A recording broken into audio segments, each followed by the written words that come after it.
ये चुनाव आयोग के पास होता है।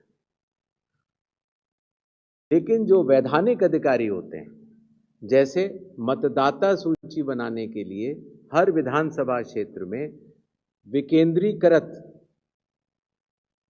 लोक प्रतिनिधित्व कानून के अंतर्गत ईआरओ की जिम्मेदारी होती है कि वो मतदाता सूची बनाएं। फॉर्म 6 अगर आता है, कोई नया मतदाता आता है, फॉर्म 7 अगर आता है, फॉर्म 8 आता है, तो उसके ऊपर निर्णय वैधानिक रूप से क्वाजी जुडिशियल बॉडी के रूप में ईआरओ ही लेते हैं। अगर उनके द्वारा लिए गए किसी निर्णय पर किसी को भी आपत्ति हो तो वो जिला मजिस्ट्रेट के पास अपनी अपील दे सकता है, और अगर जिला मजिस्ट्रेट के पास से उसको मिले निर्णय से असंतुष्टि हो तो वो चीफ इलेक्टोरल ऑफिसर के पास जा सकता है, और वैधानिक रूप से मतदाता सूची बनाने का काम उस स्तर पर खत्म हो जाता है। तो चुनाव आयोग के द्वारा दिए गए निर्देशों, लोक प्रतिनिधित्व कानून के अंतर्गत और संविधान के अनुरूप ये सारी व्यवस्था कार्य करती है। राजनीतिक दलों को भी, जैसे मैंने आपको अभी भी बताया, बार बार ये कहा जाता है कि आप अपने बूथ लेवल एजेंट्स नामित करें, आप अपने विधानसभा क्षेत्र के जो भी आपके हेड हैं उनको नामित करें, आप जिला अध्यक्षों को नामित करें, जिससे कि वो इस स्टेट के प्रेसिडेंट्स को नामित करें, जिससे कि इस व्यवस्था के तहत ये समन्वय बना रहे। तो निष्पक्षता तो हमेशा रहती है और पक्षपात का तो प्रश्न ही नहीं उठता। जहां तक विशेष गहन परीक्षण में जो मतदाता सूची का एक सराहनीय शुद्धिकरण का कार्य हुआ है, बिहार के सभी मतदाताओं ने चुनाव आयोग के साथ मिलकर इस सूची के शुद्धिकरण में अपना पूर्ण योगदान दिया है।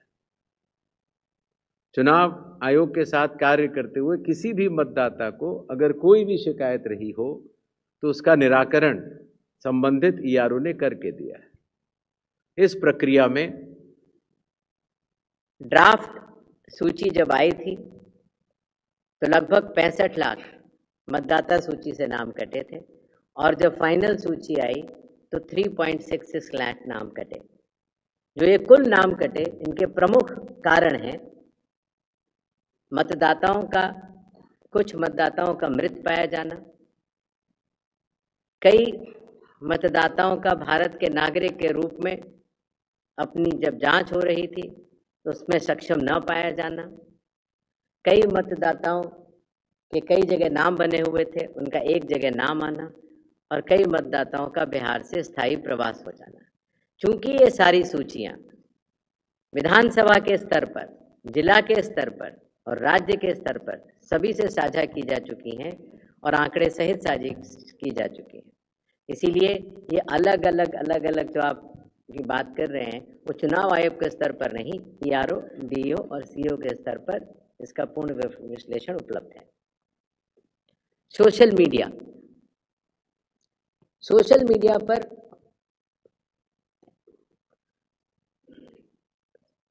सेल्फ रेगुलेशन से बड़ी कोई चीज़ नहीं हो सकती, लेकिन चुनाव का अवधि बहुत छोटी होती है और उस समय अगर कोई भी भ्रम या भ्रांति या गलत प्रचार किया जाएगा तो उसका काउंटर, जैसे मैंने आपको पहले बताया था, उसका तुरंत करने की व्यवस्था जिला अधिकारियों के दफ्तरों में भी की गई है, सीओ के ऑफिस में भी की गई है, और आशा है कि एक रिस्पॉन्सिबल सिटीजन्स होने के नाते, रिस्पॉन्सिबल